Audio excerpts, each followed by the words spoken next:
Falacias de la teoría de los bienes públicos y la producción de seguridad * Hans Hermann Hoppe en 1849, cuando el liberalismo clásico era todavía la ideología predominante y los términos economista y socialista se consideraban, con razón, antónimos. Gustave de Molinari, prestigioso economista belga, escribió: si existe en economía política una verdad bien fundamentada, es esta: en todos los casos, sean cuales fueren los bienes que satisfacen las necesidades materiales e inmateriales del consumidor, lo que más le conviene a este es que el trabajo y el comercio se desarrollen en libertad, porque esto tiene como consecuencia necesaria y permanente la máxima disminución del precio. Y esta, sea cual fuere el bien de que se trate, el interés del consumidor debe prevalecer siempre por sobre los intereses del productor. La observación de estos principios lleva a esta rigurosa conclusión, que la producción de seguridad debe someterse a la ley de la libre competencia, en interés de los consumidores de este bien intangible. Por consiguiente, ningún gobierno tiene el derecho de evitar que otro gobierno entre en competencia con él o de exigir a los consumidores de seguridad que acudan exclusivamente a él en procura de este bien. Y con respecto a la totalidad de la argumentación, agrega: si esto no es lógico y verdadero, los principios sobre los cuales se basa la ciencia económica carecen de validez. Aparentemente, solo hay un modo de rehuir esta desagradable conclusión, así, por lo menos, la consideran todos los socialistas: sostener que existen determinados bienes a los cuales no se aplica este razonamiento general, por ciertas razones especiales. Y esto es lo que han decidido probar los denominados teóricos de los bienes públicos. Sin embargo, demostraré que en realidad no existen bienes ni razones especiales, y que la producción de seguridad no plantea un problema diferente del de la producción de cualquier otro bien o servicio, ya se trate de casas, quesos o seguros. Toda la teoría de los bienes públicos, pese a sus numerosos seguidores, es defectuosa, plagada de razonamientos rimbombantes. Pueden verse varios enfoques de los teóricos de los bienes públicos, incoherencias internas y falsas conclusiones, apela a los prejuicios populares y a las creencias aceptadas y se sirve de ellas, pero no posee ningún mérito científico. Entonces, ¿qué nos ofrece el camino que los economistas socialistas han hallado para escapar de las conclusiones de Molinari? Desde los tiempos de Molinari, la pregunta de si existen bienes a los que pueden aplicarse distintos análisis económicos ha recibido, con creciente frecuencia, una respuesta afirmativa. En realidad, es casi imposible encontrar un solo texto de economía contemporáneo que no destaque la importancia vital de distinguir entre bienes privados, para los cuales se acepta en general la superioridad del orden de producción capitalista, y bienes públicos, en cuyo caso se la niega.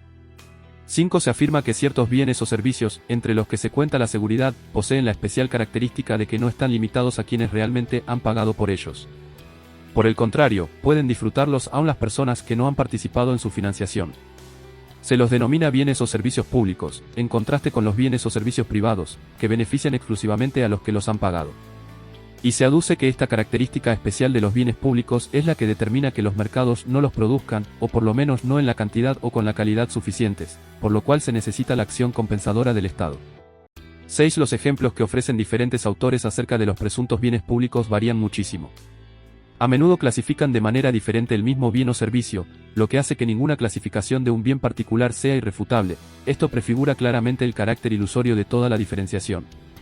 7. Hay, sin embargo, otro criterio de uso frecuente en relación con los bienes públicos es el del consumo no competitivo. Por lo general, ambos criterios parecen coincidir. El consumo no competitivo es posible cuando no se puede excluir a los free riders. Cuando pueden ser excluidos, pasa a ser competitivo, por lo menos, así lo parece. Pero, como argumentan los teóricos de los bienes públicos, esta coincidencia no es perfecta. Según afirman, si bien es posible excluir a los free riders, su inclusión no puede relacionarse con ningún costo adicional, es decir que el costo marginal de la admisión de los free riders es igual a cero, y el consumo del bien en cuestión por los free riders, admitidos en forma adicional, no llevará necesariamente a una disminución en el consumo del bien que se encuentra a disposición de otros. Un bien de esta naturaleza será, asimismo, un bien público. Y puesto que el mercado libre practicaría la exclusión y el bien no estaría disponible para el consumo no competitivo de quienes, en otras circunstancias, dispondrían de él, aun cuando dicho bien no tenga costos adicionales, esto, desde el punto de vista de la lógica estatista socialista, demostraría una falla del mercado, es decir, un nivel de consumo subóptimo. De ahí que la provisión de esos bienes recaiga sobre el Estado. Por ejemplo, en un cine medio vacío, la admisión de espectadores adicionales sin pagar entrada podría estar libre de costos. El hecho de que miraran la película no afectaría a los que pagaron, por lo cual se podría considerar a esta como un bien público. Pero como el dueño del cine seguramente practicaría la exclusión, en lugar de permitir que los free riders disfrutaran gratis de la película, los cines deberían ser nacionalizados.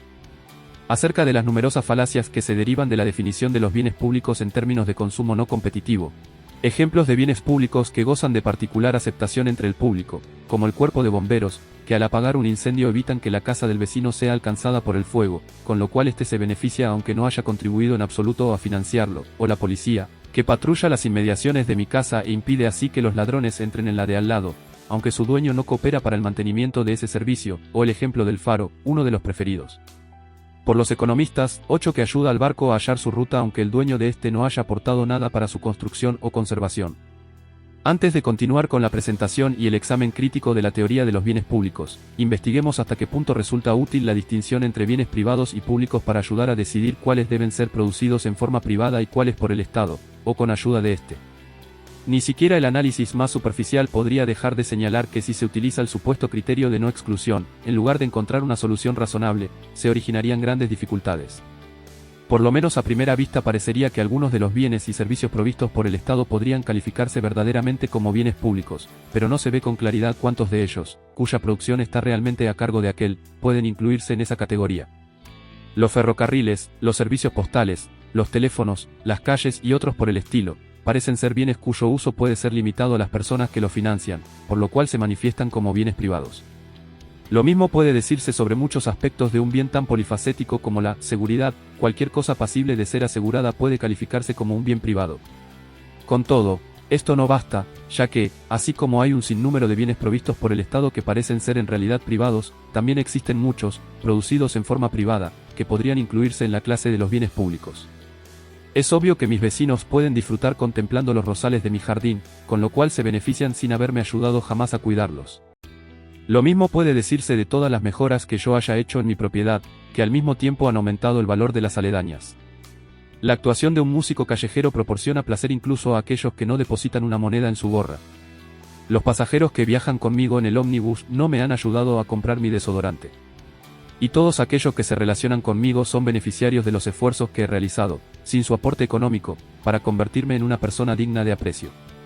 Entonces, todos estos bienes que poseen evidentemente características de bienes públicos, los rosales de mi jardín, las mejoras en mi propiedad, la música callejera, el desodorante, el perfeccionamiento personal, deben ser provistos por el Estado, o con ayuda de este. Todos estos ejemplos indican que hay un serio error en la teoría según la cual los bienes públicos no pueden ser producidos en forma privada sino que requieren la intervención. Es obvio que el mercado puede producirlos. Más aún, la evidencia histórica demuestra que todos los denominados bienes públicos cuya producción está ahora a cargo del Estado fueron en otros tiempos provistos por la empresa privada, y aún lo son hoy en día en algunos países.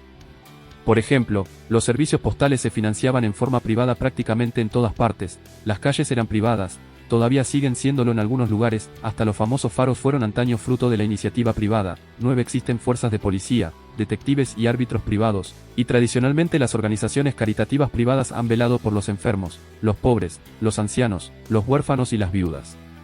Por lo tanto, la experiencia desmiente una y 100 veces que todas esas cosas no puedan producirse en un sistema de mercado. Además, surgen otras dificultades cuando se utiliza la distinción entre bienes públicos y privados para decidir qué es lo que se deja librado al mercado. Por ejemplo, ¿qué pasaría si la producción de bienes públicos tuviera consecuencias negativas, y no positivas, para otras personas, o si las consecuencias fueran positivas para algunos y negativas para otros? ¿Qué pasaría si el vecino cuya casa se salvó del fuego por la intervención de los bomberos que yo contribuí a financiar hubiese deseado que se quemara, tal vez porque estaba asegurada en una suma importante, o si mis vecinos detestaran las rosas o los que viajan conmigo en el ómnibus encontraran desagradable el perfume de mi desodorante? Además, los cambios tecnológicos pueden modificar el carácter de un bien determinado. Es lo que ocurre, por ejemplo, con el desarrollo de la televisión por cable, que ha transformado en privado un bien que antes era, aparentemente, público. Las modificaciones en las leyes que rigen la propiedad, la asignación de la propiedad, pueden tener un efecto similar al cambiar el carácter de un bien público o privado. Por ejemplo, el faro solo es un bien público en la medida en que el mar en el que se encuentra es de propiedad pública, y no privada. Pero si se permitiera la privatización de algunos sectores del océano, tal como sucedería en un sistema puramente capitalista, sin duda sería posible excluir de los beneficios que proporciona el faro a los que no pagaran por ellos, porque su luz tiene un alcance limitado. Dejemos este nivel de análisis un tanto superficial y examinemos con más detalle la distinción entre bienes públicos y privados, descubriremos así que resulta ser totalmente ilusoria. La causa fundamental de que haya tanto desacuerdo en cuanto a la clasificación de un bien dado es que no existe una dicotomía inequívoca. Todos los bienes son más o menos privados o públicos, y el grado en que lo son puede cambiar. De hecho, lo hace constantemente, según se van modificando los valores y las evaluaciones de las personas y va cambiando la composición de la población. Para reconocer que los bienes no pueden ser incluidos de una vez y para siempre en una u otra categoría, solo hay que recordar qué es lo que convierte a una cosa en un bien. Para que lo sea, alguien tiene que considerarlo escaso y tratarlo como tal. Esto significa que una cosa no es un bien en sí misma, sino que solo lo es para alguien. Únicamente adquiere la condición de bien si una persona la evalúa subjetivamente como tal. De esto se desprende que, si las cosas nunca son bienes en sí mismas, si su condición de bienes económicos no puede determinarse por un análisis físico-químico, es obvio que no existe un criterio invariable para clasificar un bien como privado o público. Los bienes nunca pueden ser una cosa u otra en sí mismos. Su carácter público o privado depende de cuántas o cuán pocas personas los consideren como bienes, y el grado en que son públicos o privados varía a medida que lo hacen las evaluaciones y va desde 1 hasta el infinito. Aun aquellas cosas que, al parecer, son absolutamente privadas, como el interior de mi departamento o el color de mis prendas íntimas, pueden convertirse en bienes públicos si despiertan el interés de alguien. 10 y a la inversa, bienes aparentemente públicos, como la fachada de mi casa o el color de mi overol, pueden llegar a ser muy privados apenas otras personas dejan de interesarse por ellos. Además, las características de un bien pueden cambiar una y otra vez, incluso puede dejar de ser un bien, público o privado, para convertirse en un mal, público o privado, o viceversa. Esto solo depende de cómo cambien las consideraciones acerca de él. Siendo así, no es posible basar ninguna decisión sobre la clasificación de un bien como público o privado. 11. En realidad, para hacerlo sería necesario preguntar virtualmente a cada persona si le interesa o no cada uno de los bienes en particular, en forma positiva o negativa, e incluso hasta qué punto, para determinar quién se beneficiaría con qué y, en consecuencia, quién participaría en la financiación del bien. ¿Y cómo saber si dicen la verdad? También sería necesario controlar permanentemente los cambios que se producen en las evaluaciones, con lo cual jamás se podría tomar una decisión definitiva con respecto a la producción de nada, y como resultado de esta teoría sin sentido estaríamos todos muertos desde hace mucho tiempo. Véase, por ejemplo, el único caso que presenta W. Blocken, Public Goods and Externalities, en el cual los soquetes se consideran bienes públicos. 11. Digamos, para evitar cualquier malentendido, que un productor único o una asociación de productores que actúen de consumo pueden decidir, en cualquier momento, producir o no un bien sobre la base de su evaluación como público o privado. En realidad, en una economía de mercado se toman constantemente este tipo de decisiones en cuanto a la producción privada de bienes públicos. Lo que es imposible es decidir si rechazar o no el resultado de la operación de un mercado libre basándose en la evaluación del grado en el cual un bien es público o privado. 12. Por lo tanto, introducir una distinción entre bienes públicos y privados equivaldría a volver a la era presubjetivista de la economía. Desde la perspectiva de la economía subjetivista, ningún bien puede ser categorizado objetivamente como privado o público. Esa es, en esencia, la razón de que también fracase el segundo criterio propuesto en relación con los bienes públicos, a saber, que permiten un consumo no competitivo, porque, ¿cómo podría un observador desinteresado determinar si la admisión de un free rider adicional en forma gratuita no implica realmente una disminución del consumo de un bien por parte de otros? Es obvio que no puede, objetivamente, hacerlo en modo alguno. Bien podría ser que si se admitiera a demasiadas personas en un cine o en una carretera se redujera en forma considerable el placer de mirar una película o de conducir un vehículo. Nuevamente, para descubrir si es así o no, sería necesario preguntar a cada uno, y no todos estarían de acuerdo, y qué ocurriría en ese caso. Además, si incluso un bien que permite un consumo no competitivo no es un bien libre, la admisión de free riders adicionales tendría como resultado, a la larga, una verdadera aglomeración, y por eso habría que preguntar a cada uno acerca del margen apropiado. Por añadidura, mi consumo del bien puede verse afectado o no según quién sea la persona admitida gratuitamente, de modo que también habría que interrogarme acerca de eso. Y por último, cada uno podría cambiar de opinión sobre estos temas con el paso del tiempo. Por eso es tan imposible decidir si un bien es o no apropiado para su producción por parte del Estado, en lugar de la empresa privada, basándose en el criterio del consumo no competitivo como sobre la base del criterio de no exclusión. Pero aun si pasáramos por alto todas estas dificultades y admitiéramos, en beneficio del argumento, que la distinción entre bienes públicos y privados es aplicable al agua, aquel no probaría lo que supuestamente debe probar. No proporciona razones concluyentes de por qué los bienes públicos, suponiendo que existan como una categoría separada de bienes, deberían ser producidos en modo alguno, ni de por qué debería producirlos el Estado y no la empresa privada. La teoría de los bienes públicos, introduciendo la distinción conceptual referida, dice en esencia esto: el hecho de que los bienes públicos tengan efectos positivos para las personas que no contribuyen en absoluto a producirlos o financiarlos demuestra que dichos bienes son deseables. Pero es evidente que no serían producidos en un mercado libre y competitivo, o por lo menos no en cantidad y calidad suficientes, porque ninguno de los que se beneficiarían con su producción contribuiría económicamente a ella. Por lo tanto, para que sea posible producir esos bienes, que, aunque evidentemente deseables, no serían producidos de otro modo, el Estado debe intervenir y prestar su ayuda. Un razonamiento como este, que puede encontrarse en casi todos los textos de economía, incluso en los de algunos laureados con el premio Nobel, es totalmente erróneo, y lo es en dos aspectos. En primer lugar, para llegar a la conclusión de que el Estado debe proveer bienes públicos que de otro modo no se producirían, es preciso introducir una norma de contrabando en la cadena de razonamientos, porque si no, partiendo de la afirmación de que algunos bienes, por ciertas características especiales que poseen, no serían producidos, no podría inferirse jamás que deberían serlo.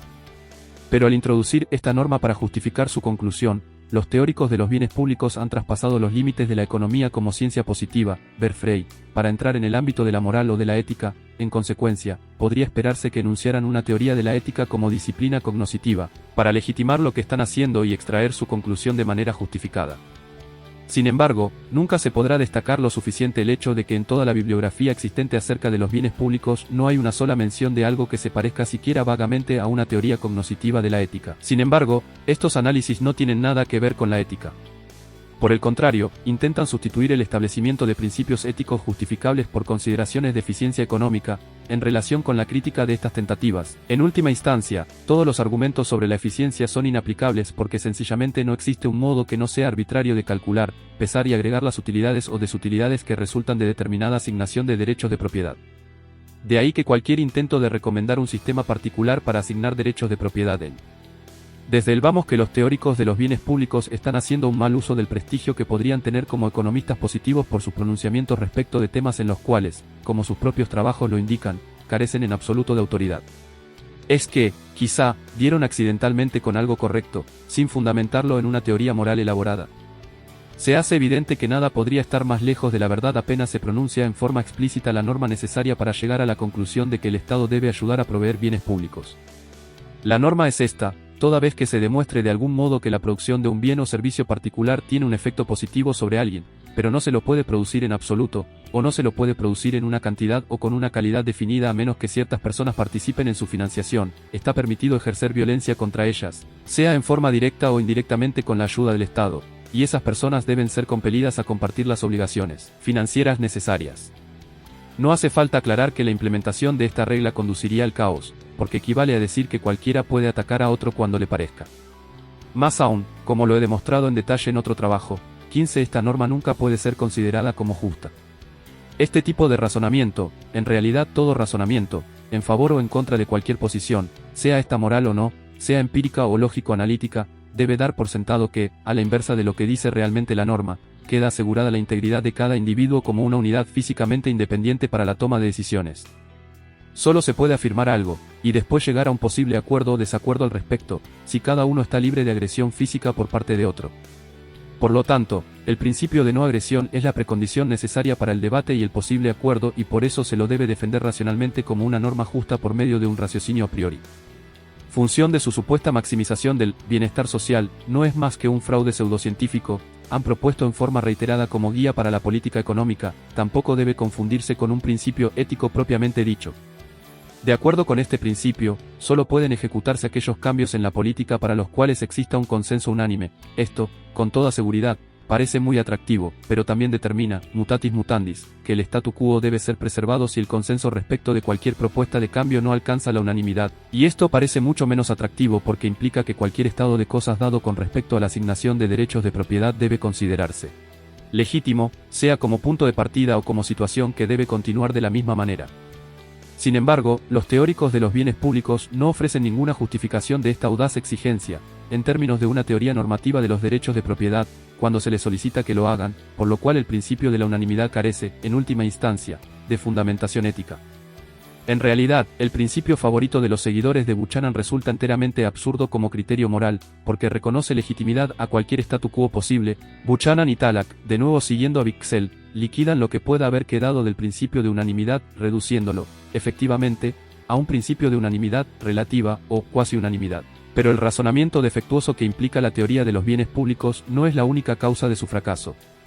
Incluso el raciocinio utilitario, económico, contenido en el argumento es evidentemente erróneo. Bien podría ser que, como lo sostiene la teoría, fuera mejor tener bienes públicos que no tenerlos, aunque no debemos olvidar que no existe una razón a priori por la cual deba ser necesariamente así. En tal caso, el razonamiento de los teóricos de los bienes públicos terminaría aquí mismo. Es muy posible, en realidad es un hecho comprobado, que existan anarquistas cuyo rechazo por la acción estatal llegue a tal punto que prefieran no tener los denominados bienes públicos a tenerlos provistos por el Estado. 16. Sea como fuere, aun si aceptamos el argumento hasta este punto, una cosa es afirmar que los bienes públicos son convenientes y otra muy distinta sostener que, por lo tanto, debe proveerlos el Estado. Esto no es convincente en absoluto, ya que la elección que se nos plantea no es esta. En vista de que es preciso retirar dinero u otros recursos de posibles usos alternativos para financiar bienes públicos que supuestamente son convenientes, la única pregunta pertinente y apropiada es si estos usos alternativos que se habrían dado al dinero, es decir, los bienes privados que se habrían podido adquirir pero que ya no es posible comprar porque el dinero se gastó en bienes públicos, son más valiosos, más urgentes, que los bienes públicos. Y la respuesta a esta pregunta es bien clara. Desde el punto de vista del consumidor, por alto que sea el nivel absoluto de los bienes públicos, su valor es relativamente más bajo que el de los bienes privados que compiten con ellos, porque si los consumidores pudieran elegir libremente, en lugar de que se les imponga una alternativa, por supuesto habrían preferido gastar de otro modo su dinero, de lo contrario no habría sido necesario usar la fuerza.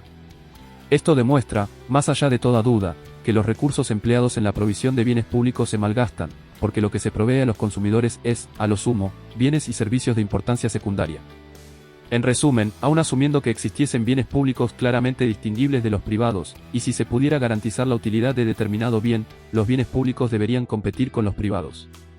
Existe un solo método para descubrir si son más necesarios, urgentes o no, y hasta qué punto o, mutatis mutandis, si se los debe producir a expensas de no producir, o producir en menor cantidad, bienes privados más urgentes, y hasta qué punto, permitiendo que todas las cosas sean provistas mediante la libre competencia entre empresas privadas. De ahí que, contrariamente a lo que afirman los teóricos de los bienes públicos, la lógica nos obliga a aceptar la conclusión de que solo un sistema de mercado libre puede salvaguardar la racionalidad, desde el punto de vista de los consumidores, de la decisión de producir un bien público.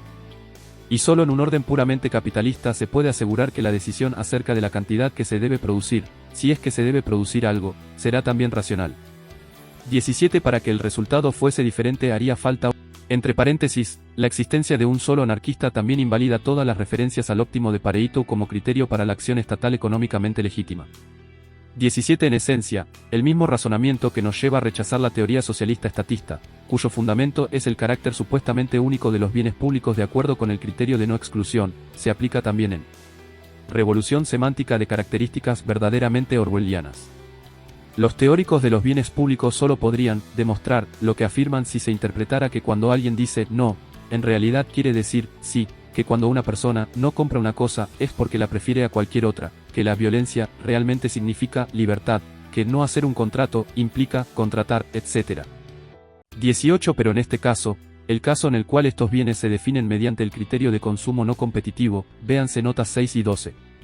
En primer lugar, para inferir, a partir de la aseveración de que los bienes que permiten un consumo no competitivo no tendrían que ser ofrecidos en un mercado libre a tantos consumidores como fuese posible, el enunciado normativo de que deberían ser ofrecidos de ese modo, esta teoría enfrenta exactamente el mismo problema, a saber, necesita una ética que la justifique. Además, el razonamiento utilitario también es evidentemente absurdo. Los teóricos de los bienes públicos argumentan que la práctica del mercado libre, en el sentido de excluir a los free riders del uso de aquellos bienes que permiten un consumo no competitivo con un costo marginal igual a cero, indica un nivel subóptimo de bienestar social y por lo tanto se requiere la acción compensatoria del Estado. Este razonamiento es defectuoso, en dos aspectos relacionados. En primer lugar, el costo es una categoría subjetiva y jamás puede ser calculado objetivamente por un observador externo. Por eso, es de todo punto inaceptable alegar que habría que admitir free riders adicionales sin costo alguno.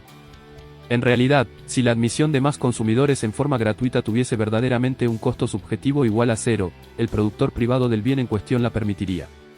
El hecho de que no lo haga revela que para él el costo no equivale a cero.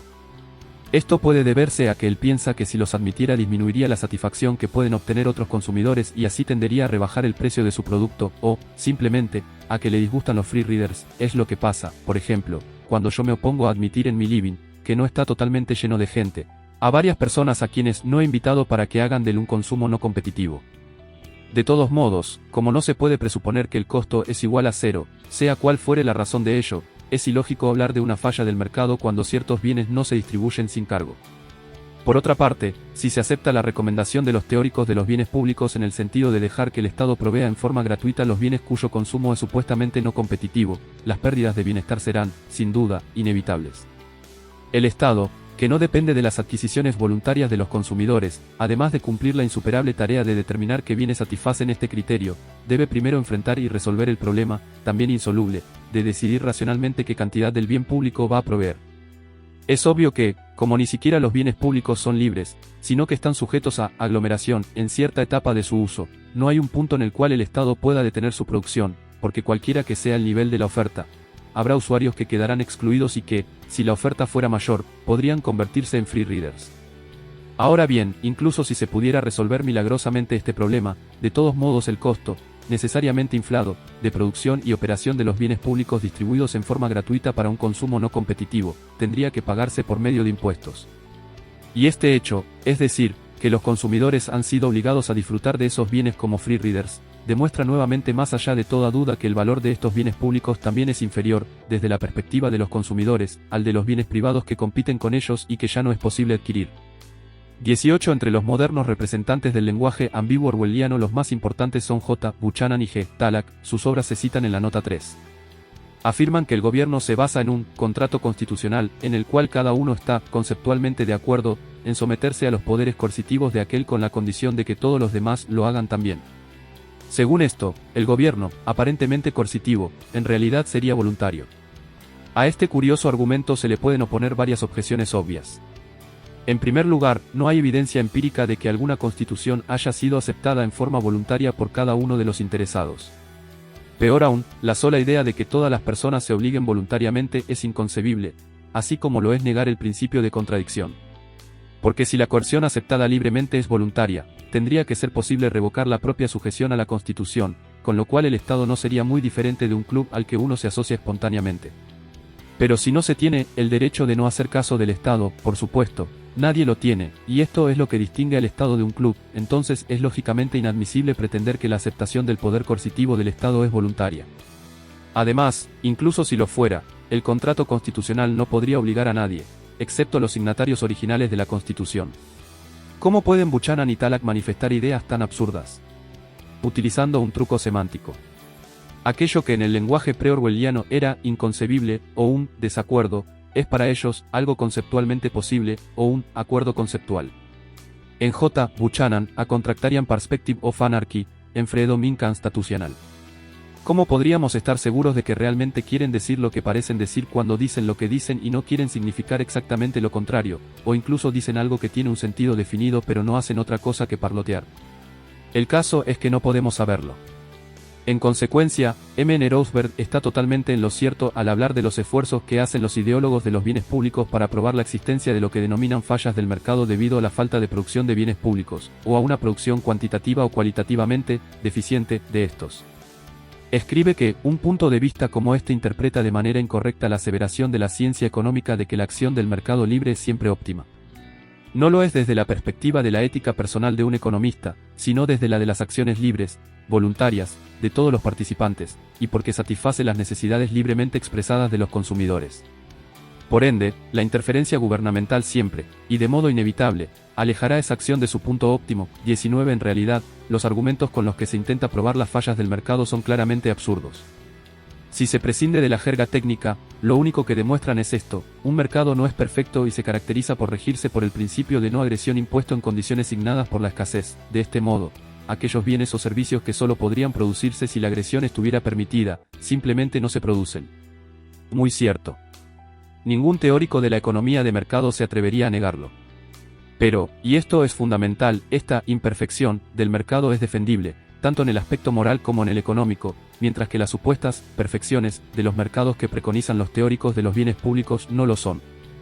20. También es cierto que si el Estado abandonara la práctica corriente de proveer bienes públicos, se producirían algunos cambios en la estructura social existente y en la distribución de la riqueza, y no hay duda de que esta reorganización acarrearía privaciones a algunas personas. Precisamente a esto se debe la resistencia de gran parte del público a una política de privatización de las funciones estatales, aunque esta incrementaría la riqueza total a largo plazo. Sin embargo, este hecho sin duda no puede aceptarse como argumento válido para demostrar el fracaso de los mercados. Si a un hombre se le permitía golpear a otros en la cabeza y a partir de cierto momento se le impide hacerlo, lógicamente se sentirá perjudicado, pero esto no puede aceptarse como contract. Texas A&M University Press, College Station, 1977, puede verse un breve ejercicio, muy instructivo, acerca de este tipo de razonamiento, asaltos. Aquí nos enteramos, p. 17, de que incluso la aceptación de un límite de velocidad de 55 millas por hora es posiblemente voluntaria. Buchanan no está totalmente seguro de ello, porque en última instancia depende de que todos nosotros aceptemos voluntariamente la Constitución, y de que Buchanan no es un verdadero estatista sino, en realidad, un anarquista. p. 11. 19 M. N. Rothbard, Man, Economy, and State, p. 887. 20. Se debe tener esto en mente, ante todo, cuando hay que evaluar la validez de argumentos que defienden el estatismo intervencionismo, como el siguiente, que pertenece a J. M. Keynes, de Knowledge y Fire, en Collected Writings, Macmillan, Londres, 1972, volumen 9, p. 291. El asunto más importante que debe atender el Estado no se relaciona con las actividades que desempeñan los individuos privadamente, sino con las funciones que caen fuera de la esfera individual, esas decisiones que nadie tomaría si el Estado no lo hiciera. Lo importante no es que el gobierno haga, mejor o peor, las cosas que los individuos particulares ya hacen, sino que se ocupe de las que no se hacen.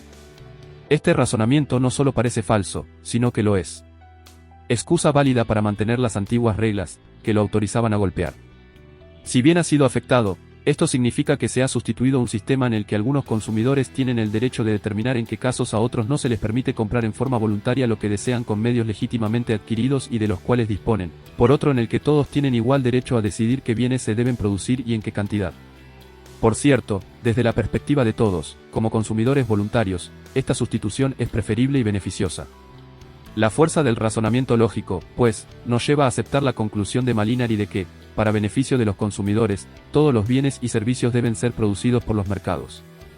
21. Es falso que haya categorías de bienes claramente diferenciables cuya existencia haría necesaria una corrección especial a la tesis general sobre la superioridad económica del capitalismo. Aun si existieran, no sería posible encontrar una razón específica por la cual esos bienes públicos, supuestamente especiales, no deberían ser producidos por empresas privadas, puesto que invariablemente entran en competencia con los bienes privados. En realidad, la mayor eficiencia de los mercados en comparación con el Estado en lo que respecta a un número creciente de bienes presuntamente públicos es cada vez más evidente a pesar de la propaganda de los teóricos de los bienes públicos. Nadie que hiciera un estudio serio acerca de estos temas podría negar, ante la experiencia de todos los días, que los mercados pueden producir en la actualidad servicios postales, ferrocarriles, electricidad, teléfonos, educación, dinero, caminos, etc., con más eficiencia que el Estado, es decir, satisfaciendo mejor las preferencias de los consumidores. Sin embargo, las personas rehúyen la intervención del mercado en un sector en el cual la lógica indica que se la debe aceptar, en la producción de seguridad. Por eso, me ocuparé a partir de ahora de explicar por qué la economía capitalista tiene un funcionamiento superior en esa área. La superioridad ha quedado ya demostrada desde el punto de vista lógico, pero será más evidente cuando veamos. 21. Algunos minarquistas partidarios del libre albedrío plantean la objeción de que la existencia de un mercado presupone el reconocimiento y puesta en vigor de un cuerpo de legislación y, en consecuencia, de un gobierno que debe tener el monopolio de la justicia y hacer cumplir las leyes. Por cierto, es correcto que el mercado presuponga el reconocimiento y la imposición de aquellas reglas que sustentan su operación, pero esto no significa que esa tarea deba ser confiada a un organismo monopólico. El mercado también presupone, de hecho, un lenguaje común. Sin embargo, no se deduciría de ello que el gobierno debe asegurar la observancia de las normas lingüísticas. Las reglas que rigen la conducta del mercado, como el sistema del lenguaje, emergen en forma espontánea y lo que las hace cumplir es la mano invisible del interés personal. Si no se observan las reglas comunes del lenguaje, las personas no pueden disfrutar de las ventajas de la comunicación, y si no se obedecen las normas comunes que gobiernan la conducta, es imposible recoger los frutos de la mayor productividad de una economía de intercambio basada en la división del trabajo. Además, como ya lo he indicado, independientemente de cualquier gobierno, el principio de no agresión que es el fundamento del accionar de los mercados debe defenderse a priori como justo. Además, y sobre esto volveré al exponer mi conclusión, un sistema competitivo de administración y cumplimiento de la ley es precisamente el que genera la mayor presión posible para elaborar y poner en ejecución normas de conducta que entrañan el grado de consenso más elevado que pueda concebirse. Y estas son, por supuesto, aquellas que un razonamiento a priori establece como el presupuesto lógicamente necesario de la argumentación y del acuerdo argumentativo. Algunos ejemplos que la experiencia aporta al análisis y consideremos este asunto como un problema por derecho propio. 22. ¿Cómo funciona un sistema de productores de seguridad no monopólicos, que compiten entre sí? Es preciso tener bien claro desde el principio que al responder a esta pregunta abandonamos la esfera del análisis puramente lógico, por lo cual las respuestas carecerán en forma inevitable del carácter apodíctico de los pronunciamientos sobre la validez de la teoría de los bienes públicos. El problema en este caso es análogo al que tendría que resolver un mercado que tuviese que dedicarse a producir hamburguesas, en especial si hasta ese momento su producción hubiera estado exclusivamente a cargo del Estado y por lo tanto no hubiese experiencia previa al respecto. Solo se pueden dar respuestas tentativas. Es posible que nadie pudiera conocer cómo es exactamente la industria de las hamburguesas, cuántas compañías competidoras debería haber, qué importancia tendría esta industria en comparación con otras, cómo serían las hamburguesas, cuántos tipos diferentes saldrían a la venta y quizá desaparecerían por falta de demanda, etc. Nadie conocería todas las circunstancias y los cambios que podrían influir sobre la estructura de esta industria, cambios en la demanda de los distintos grupos consumidores, en la tecnología, en los precios de los diversos bienes que la afectan en forma directa o indirecta, y así sucesivamente. Es preciso destacar que aunque la producción privada de seguridad plantea problemas similares, esto no significa que no se pueda decir nada concluyente. Partiendo de la base de que existen ciertas condiciones generales para la demanda de servicios de seguridad, y estas condiciones son el reflejo, más o menos realista, de cómo es el mundo en la actualidad, lo que podemos y debemos decir es que los diversos órdenes sociales de producción de seguridad caracterizados por tener que, de paso, digamos que la misma lógica que nos obliga a aceptar la idea de que la producción de seguridad por parte de la empresa privada es la mejor solución, desde el punto de vista económico, para satisfacer las preferencias del consumidor, también nos lleva a abandonar, en lo que respecta a posiciones de carácter moral o ideológico, la teoría política del liberalismo clásico y dar, a partir de ella, un paso pequeño pero no obstante decisivo hacia la teoría del libre albedrío, o anarquismo de la propiedad privada. El liberalismo clásico, cuyo mayor representante en este siglo es Ludwig von Mises, aboga por un sistema social basado en el principio de no agresión. La doctrina del libre albedrío también lo hace. Pero para el liberalismo clásico ese principio debe estar respaldado por un ente monopólico, el gobierno, el Estado, es decir, por una organización que no depende exclusivamente del apoyo voluntario, contractual, de los consumidores de los respectivos servicios, sino que tiene el derecho de determinar de manera unilateral sus propios ingresos, es decir, los tributos que impondrá a aquellos para poder cumplir su tarea en el área de la producción de seguridad. Esto, por plausible que parezca, es evidentemente incoherente. O el principio de no agresión es válido, en cuyo caso el Estado como ente monopólico es inmoral, o lo es el hecho de que las transacciones estén basadas sobre la agresión y giren en torno a ella. La agresión implica el uso de la fuerza y de medios no contractuales para adquirir recursos, y en este caso hay que descartar la primera teoría. Es imposible sostener ambos argumentos sin caer en la incoherencia, a menos que, por supuesto, se pueda enunciar un principio más fundamental que los otros dos y del cual ambos puedan derivarse lógicamente, con las respectivas limitaciones en lo que tiene que ver con sus ámbitos de validez. Pero el liberalismo nunca enunció un principio semejante y jamás podrá hacerlo, porque para argumentar en favor de algo es preciso estar libre de la agresión. Entonces, en vista del hecho de que no se puede sostener por vía de la argumentación la validez moral del principio de no agresión sin reconocer implícitamente esa validez, la lógica nos obliga a abandonar el liberalismo y adherir, en cambio, a su vástago más radical, la doctrina del libre albedrío, la filosofía del capitalismo puro, que exige que la producción de la seguridad también esté a cargo de la empresa privada. Operar dentro de distintas limitaciones estructurales, responderán de maneras diferentes.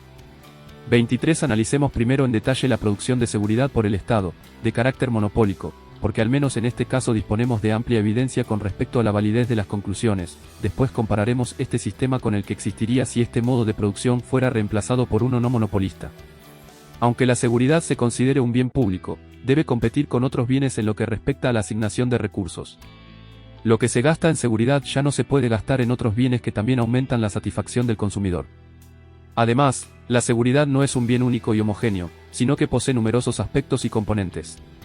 No se limita a la prevención del crimen, al descubrimiento de los criminales y al cumplimiento forzoso de la ley, sino que también implica protección contra los rateros, los violadores, los que contaminan el ambiente, los desastres naturales, etc. Por otra parte, no se produce en conjunto, sino que se la puede proveer en unidades marginales. Por añadidura, cada uno asigna una importancia diferente a la seguridad, considerada en su conjunto, y también a sus diversos aspectos, y eso depende de sus características personales, de las experiencias que haya tenido con respecto a distintos factores de inseguridad, y del tiempo y el lugar en que le toca vivir. 24. Entonces, teniendo en cuenta sobre todo el problema económico fundamental que significa la asignación de recursos escasos a fines que compiten entre sí, como puede el Estado, una organización que no se financia solo por las contribuciones voluntarias y por la venta de sus productos, sino parcial o totalmente por medio de impuestos, decidir cuánta seguridad debe producir, en cuántos de cada uno de sus innumerables aspectos, a quién proporcionar determinada cantidad de qué producto, y dónde. Y la única respuesta posible es que no hay una manera racional de resolver este problema. Si se la considera desde el punto de vista de los consumidores, la respuesta a sus demandas de seguridad debe considerarse arbitraria. Necesitamos un solo policía, o un solo juez, o 100.000, hay que pagarles $100 por mes, o $10, 000. Los policías, cualquiera que sea su número, deben emplear más tiempo patrullando las calles, persiguiendo ladrones o recuperando objetos robados, o buscando a aquellos que cometen delitos tales como la prostitución, el abuso de drogas o el contrabando. Y los jueces, deben emplear más tiempo y energía en atender casos de divorcio, contravenciones de tránsito, raterías en negocios, o en casos de asesinato y actos perpetrados contra los monopolios. Es obvio que hay que dar alguna respuesta a estas preguntas, porque como vivimos en condiciones de escasez y nuestro mundo no es un paraíso, el tiempo y el dinero que se gasten en una cosa ya no podrán dedicarse a otra. Si bien el Estado también debe dar respuesta a estas preguntas, lo hace sin sujeción alguna al criterio que rige las pérdidas y las ganancias. Por eso, su acción es arbitraria e implica necesariamente enormes desperdicios de recursos, desde el punto de vista de los consumidores. 25. Como todos sabemos, los productores de seguridad empleados por el Estado producen lo que quieren, independientemente de las necesidades de los consumidores, que son muchas. En lugar de hacer lo que deben, prefieren holgazanear, y si tienen que trabajar se inclinan por las tareas más fáciles o por estar allí donde pueden sentirse poderosos, en lugar de servir a los consumidores. Los oficiales de policía se pasean en los coches patrulleros a la casa de pequeños infractores de tránsito, gastan enormes sumas de dinero en la investigación de delitos que no afectan a terceros y que si bien es cierto que desagradan a mucha gente, por ejemplo, a los que no los cometen, también lo es que pocos gastarían su dinero en combatirlos, en la medida en que no los perjudican en forma inmediata. Sin embargo, es notoria la ineficiencia de la policía, pese a los presupuestos cada vez mayores con que cuenta, con respecto a lo que los consumidores necesitan con más urgencia, a saber, la prevención de delitos graves, por ejemplo, los crímenes perpetrados contra las personas, la captura y el castigo efectivo de los criminales, la recuperación del dinero o los objetos robados y la garantía de que las víctimas serán compensadas por sus agresores. Además, sea cual fuere el desempeño de la policía o de los jueces empleados por el Estado, siempre será deficiente porque sus retribuciones son más o menos independientes de las evaluaciones de los consumidores respecto de sus servicios. La arbitrariedad y la brutalidad de la policía y la lentitud de los procesos judiciales son una consecuencia de 25. Sin embargo, el hecho de que el proceso de asignación de recursos se torne arbitrario si no existe un criterio respecto de las pérdidas y las ganancias, no significa que las decisiones que se deben tomar no estén sujetas a restricciones y respondan únicamente a la pura arbitrariedad. No es así, y el que las toma se mueve dentro de ciertos límites. Si, por ejemplo, la asignación de factores productivos se realiza democráticamente, es obvio que se debe apelar a la decisión de la mayoría. Pero, sea que la decisión se tome de esta manera o de otra, siempre será arbitraria desde el punto de vista de los consumidores que deciden comprar o no el producto. En lo que respecta a las asignaciones controladas de manera democrática, existen algunas deficiencias evidentes. Tal como lo dicen, por ejemplo, J. Buchanan y R. Wagner, The Consequences of M.R. Keynes, Institute of Economic Affairs, Londres, 1978, p. 19, la competencia en el mercado es constante, para cada compra, un comprador puede elegir entre vendedores que compiten. La competencia política es intermitente, una decisión es obligatoria por un número determinado de años. La competencia del mercado permite que varios competidores puedan sobrevivir al mismo tiempo. En la competencia política, el resultado es todo o nada. En la competencia del mercado el comprador puede tener una razonable seguridad con respecto a lo que recibe a cambio. En la competencia política, en realidad compra los servicios de un agente al que no puede obligar de ninguna manera.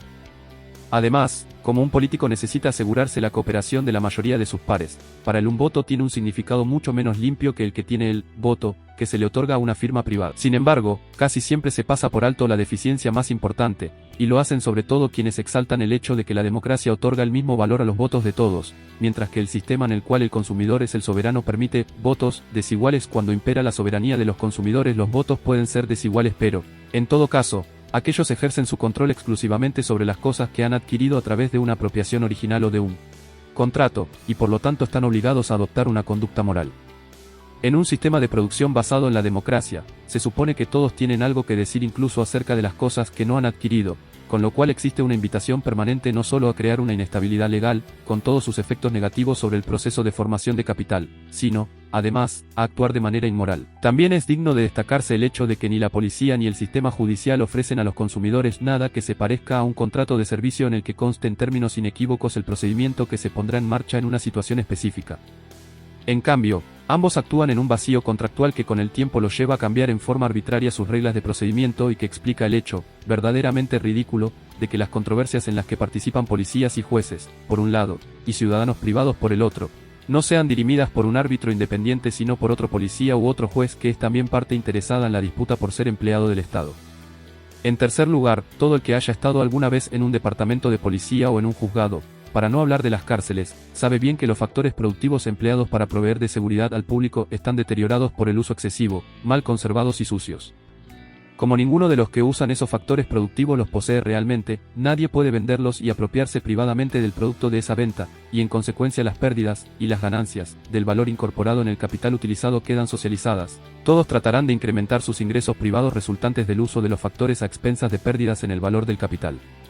Por eso, el costo marginal tenderá a sobrepasar cada vez más el valor del producto marginal, de lo que resultará un uso excesivo del capital. Y si se diera el caso excepcional de que esto no ocurriese y no se pusiera de manifiesto un exceso de uso del capital, esto solo habría sido posible con costos comparativamente mucho más elevados que los de cualquier empresa privada similar. 26. Es indudable que todos estos problemas inherentes a un sistema que tiene el monopolio de la producción de seguridad se resolverían con relativa rapidez si un mercado competitivo, con su estructura totalmente diferente concebida para incentivar a los productores, se hiciera cargo de una demanda determinada de servicios de seguridad. Esto no significa que se encontraría la solución perfecta al problema de la seguridad. Seguiría habiendo robos y asesinatos, y no todos los bienes robados podrían recuperarse ni sería posible capturar a todos los asesinos, pero en lo que respecta a las evaluaciones de los consumidores, la situación mejoraría en la medida en que puede mejorar siendo la naturaleza humana como es. En primer lugar, siempre que haya un sistema competitivo, es decir, siempre que los productores de servicios de seguridad dependan de las adquisiciones voluntarias, que en su gran mayoría tomarán la forma de contratos de servicio y seguro, concertados antes de que se produzca efectivamente un acto de agresión o que se manifieste una inseguridad, ningún productor podrá aumentar sus ingresos sin mejorar sus servicios o la calidad de su producto según la evaluación de los 26. Recapitulemos los conceptos de Malinari, Production of Security, pp 13 a 14. Si el consumidor no tiene la libertad de comprar seguridad donde le parezca mejor, veremos de inmediato cómo se ponen en acción numerosos profesionales especializados en la arbitrariedad y en la mala administración. La justicia será cada vez más lenta y costosa, la policía, ofensiva, la libertad individual dejará de ser respetada, el precio de la seguridad se elevará en forma abusiva y se le impartirá injustamente, según el poder y la influencia de una u otra clase de consumidores. Además, todos los productores de seguridad tomados en su conjunto no podrían afirmar la importancia de su industria particular a menos que, por cualquier razón, los consumidores empezaran a valorar la seguridad más que otros bienes, con lo cual asegurarían que la producción de seguridad no se llevaría a cabo nunca y en ningún lugar a expensas de la no producción, o de la producción reducida, de, por ejemplo, queso, como bien privado competitivo. Por añadidura, los productores de servicios de seguridad deberían diversificar sus ofrecimientos en un grado considerable, porque la demanda de sus productos por parte de millones de consumidores es muy variada. Como dependerían directamente del apoyo de estos, si no respondieran del modo adecuado a sus necesidades, o a los cambios en esas necesidades, sufrirían inmediatamente un perjuicio financiero. Por lo tanto, cada consumidor ejercería una influencia directa, aunque pequeña, sobre la aparición o desaparición de productos en el mercado de la seguridad. Esto ofrecería un sinnúmero de servicios a cada uno, en lugar del paquete de seguridad uniforme que brinda el Estado. Y esos servicios estarían adaptados a los distintos requerimientos de seguridad de los diferentes consumidores, según sus ocupaciones, su conducta más o menos arriesgada, sus necesidades de protección y seguros, y también sus circunstancias geográficas y la urgencia que manifiesten. Por supuesto, esto no es todo. Los productos no solo se diversificarían, sino que mejorarían en cuanto a cantidad y calidad. Estas empresas privadas brindarían a sus clientes una esmerada atención y desaparecerían la desidia, la arbitrariedad. E incluso la brutalidad, la negligencia y la lentitud que caracterizan a la policía y al sistema judicial del Estado. Los policías y los jueces dependerían del apoyo voluntario de los consumidores, por lo cual el maltrato, la descortesía y la ineptitud hacia estos podrían costarles sus empleos. Casi seguramente se daría fin a la costumbre tan peculiar de que la conciliación de las controversias entre un cliente y una empresa se confíe invariablemente al dictamen de esta última, y los productores de seguridad encargarían la resolución a árbitros independientes. Lo que es más importante, Los productores de esos servicios deberían ofrecer, con el fin de atraer y retener a los consumidores, contratos por los cuales estos pudieran saber con exactitud lo que están adquiriendo y que les permitieran plantear reclamaciones válidas, sujetas a comprobación intersubjetiva, si el desempeño real del productor de seguridad no se ajustara a lo especificado en el contrato. Más precisamente, como no se trataría de contratos de servicios individualizados en los cuales el consumidor paga para que se cubran solo sus propios riesgos, sino más bien contratos de seguros propiamente dichos, mancomunados, a la inversa de lo que ocurre en la política estatal vigente, ya no contendrían ningún esquema redistributivo concebido adrede para favorecer a un grupo a expensas de otro. Si por otra parte, alguien considerara que el contrato que se le ofrece implica que debe pagar por los riesgos y necesidades de otras personas, por ejemplo, por factores de posible inseguridad que no estima aplicables a su caso personal, simplemente podría rehusarse a firmarlo o dejar de pagar. No obstante, después de todo lo dicho surge en forma inevitable un interrogante: ¿un sistema competitivo de producción de seguridad tendría como consecuencia necesaria el conflicto social permanente, el caos y la anarquía? Las respuestas pueden ser varias. En primer lugar, debe tenerse en cuenta que la evidencia histórica, empírica, no concuerda en absoluto con esta impresión. Antes del advenimiento del Estado-Nación hubo en diversos lugares sistemas judiciales competitivos, por ejemplo, en la antigua Irlanda o en los tiempos de la Liga Hanseática, y, por lo que sabemos, funcionaron bien. 27 A juzgar por los índices de criminalidad existentes en la época, crímenes per cápita, la policía privada en el salvaje oeste, que, entre paréntesis, no era tan salvaje como lo muestran algunas películas, era relativamente más eficaz que la policía estatal de nuestros días. 28 Y si nos remitimos a la experiencia y a los ejemplos contemporáneos, incluso ahora existen millones de relaciones internacionales, comerciales y turísticas, y realmente sería una exageración decir, por ejemplo, que el fraude, el crimen y el incumplimiento de los contratos son mayores en esta esfera que en las relaciones internas de cada país. Y esto, es importante destacarlo, sin que haya un gran productor monopólico en materia de seguridad ni un legislador supremo. Por último, no debemos olvidar que en muchos países existen diversos productores de seguridad privados que actúan paralelamente al Estado, investigadores privados, detectives de seguros y árbitros privados, cuyo trabajo demuestra que son más eficientes en lo que respecta a resolver los conflictos sociales que sus contrapartes públicas. Toda esta evidencia histórica está, sin embargo, sujeta en gran medida a discusión, sobre todo respecto de si puede extraerse de ella alguna información general. Pero también existen razones sistemáticas por las cuales el temor que suscita esta cuestión carece de un fundamento válido. El establecimiento de un sistema competitivo de productores de seguridad implica, por paradójico que esto parezca, la construcción de una estructura de incentivos institucionalizada para producir un orden legal y de observancia forzosa de las leyes que entrañe el mayor grado de consenso posible con respecto a la resolución de las controversias. Esto generaría menos intranquilidad social y conflicto que las condiciones monopólicas imperantes. 29 Para entender esta paradoja es preciso considerar más a fondo la única cuestión típica que preocupa a los escépticos y los lleva a creer en la superioridad de un sistema monopólico de producción de seguridad. Cuando surge un conflicto entre A y B, ambos están asegurados por compañías diferentes y éstas no pueden llegar a un acuerdo inmediato sobre la validez de las demandas opuestas que plantean sus respectivos clientes. El problema no existiría si se alcanzara el acuerdo o si ambos clientes fueran asegurados por la misma compañía, por lo menos, esto no diferiría en absoluto de la situación emergente en condiciones de monopolio estatal. Una situación semejante tendría siempre un desenlace violento. Es muy improbable que así sea. Primero, cualquier lucha violenta entre empresas conllevaría un costo y un riesgo muy altos, sobre todo si han alcanzado un prestigio considerable, como deberían tenerlo para que sus futuros clientes puedan verlas en primer lugar como garantes efectivas de su seguridad.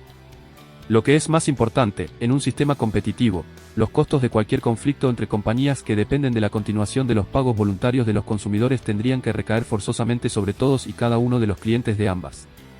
Bastaría que una sola persona dejara de pagar porque no está convencida de la necesidad de una confrontación violenta en el caso particular de que se trata para que hubiese una inmediata presión económica sobre la compañía que la obligaría a buscar una solución pacífica al conflicto. 30 De ahí que cualquier productor de seguridad en un sistema competitivo debería ser muy cauto en lo que respecta a tomar medidas violentas para resolver las controversias. En lugar de hacerlo, y puesto que lo que los consumidores desean es que los litigios se resuelvan en forma pacífica, todos y cada uno de los productores de seguridad harían cuanto pudiesen para ofrecer esto a sus clientes y para establecer por anticipado, de modo que no quedasen dudas, el proceso de arbitraje al que se someterían, ellos y sus clientes, en caso de desacuerdo acerca de la evaluación de demandas incompatibles.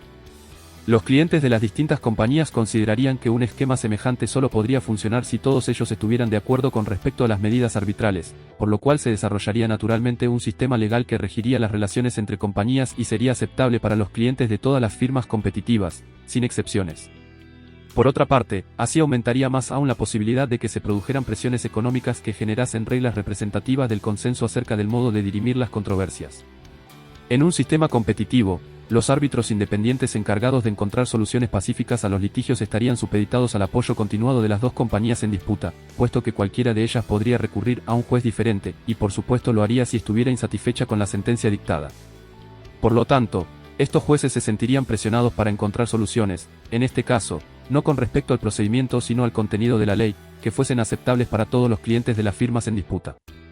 31. Si no fuera así, una compañía, o todas, podrían perder clientes, lo que las llevaría a buscar otros árbitros la próxima vez que los necesitasen.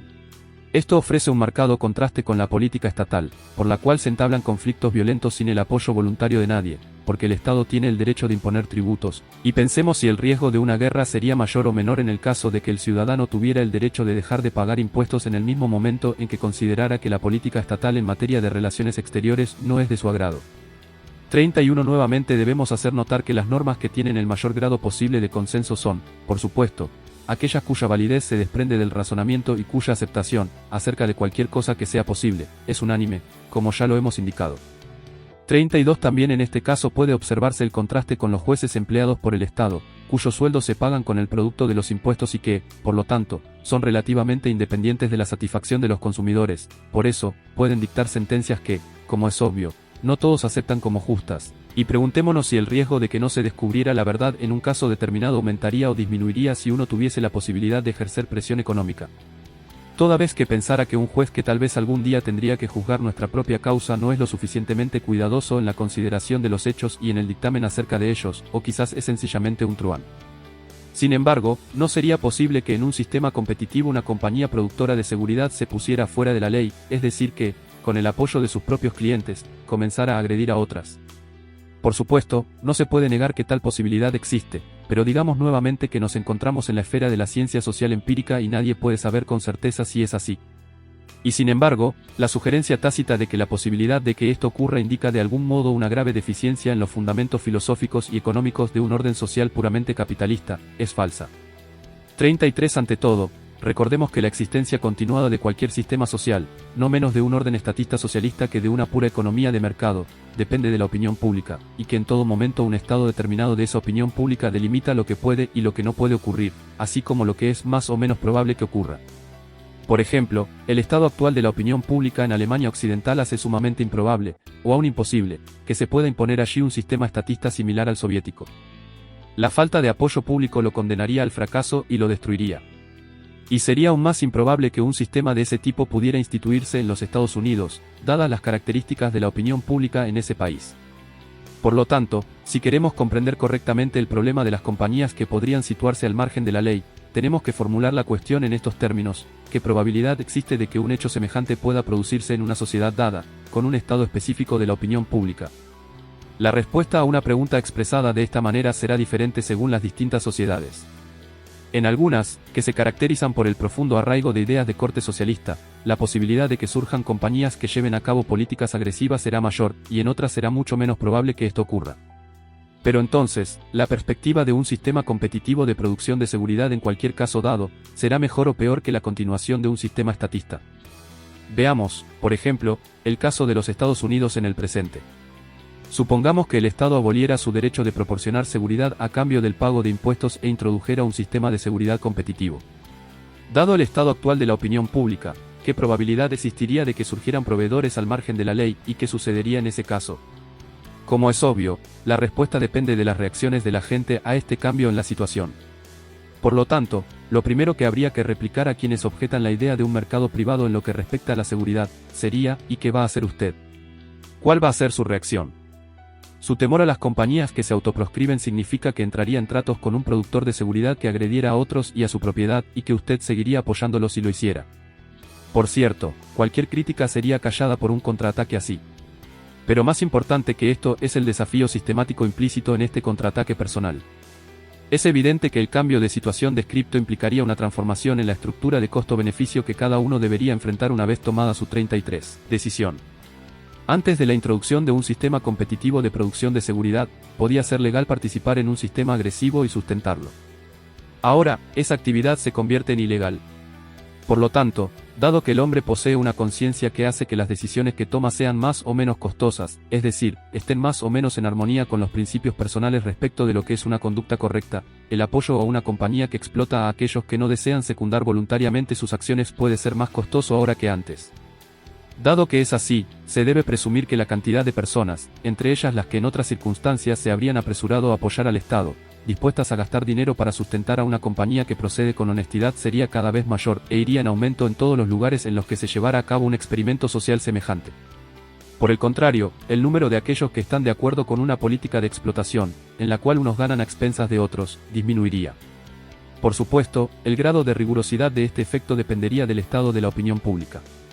En el ejemplo que hemos tomado, el de los Estados Unidos, donde la teoría natural de la propiedad está ampliamente difundida y aceptada como una ética privada y la filosofía del libre albedrío es, esencialmente, la filosofía fundacional del país y la que lo ha llevado al lugar que ocupa en el mundo 34, el efecto es naturalmente muy acentuado. De acuerdo con esto, las compañías productoras de seguridad comprometidas con la filosofía de proteger y hacer valer la doctrina del libre albedrío atraerán la mayor parte del apoyo público y de la ayuda financiera. Y si bien es cierto que algunas personas, sobre todo las que se han beneficiado con el antiguo estado de cosas, pueden continuar respaldando una política de agresión, es muy improbable que su número y su poder financiero sean suficientes como para que lo hagan con éxito. En cambio, es casi seguro que las compañías honestas desarrollarán la fuerza necesaria, por sí solas o en un esfuerzo conjunto que será apoyado por sus propios clientes voluntarios, para poner freno a la aparición de posibles productores rebeldes y destruirlos donde y cuando aparezcan. 35 Por supuesto, las compañías de seguros desempeñarán un papel especialmente importante en la tarea de poner un freno a la aparición de compañías infractoras de la ley. Las compañías de seguros, un sector decisivo en cualquier economía totalmente libre, tendrán un incentivo especial para disociarse de cualquier agresor y, además, para emplear toda su considerable influencia comercial para combatirlo. La violencia agresiva ocasiona pérdidas de valor y la industria de los seguros soporta los mayores costos en estos casos. Un agresor al que no se le ponen límites es un riesgo ambulante, y ninguna compañía de seguros, por apartada que esté de su agresión original, desearía hacerse cargo del riesgo de que agrediese después a uno de sus propios clientes. Además, los agresores y quienes se asocian con ellos tienen más posibilidades de verse envueltos en situaciones de violencia y son, por lo tanto, clientes indeseables.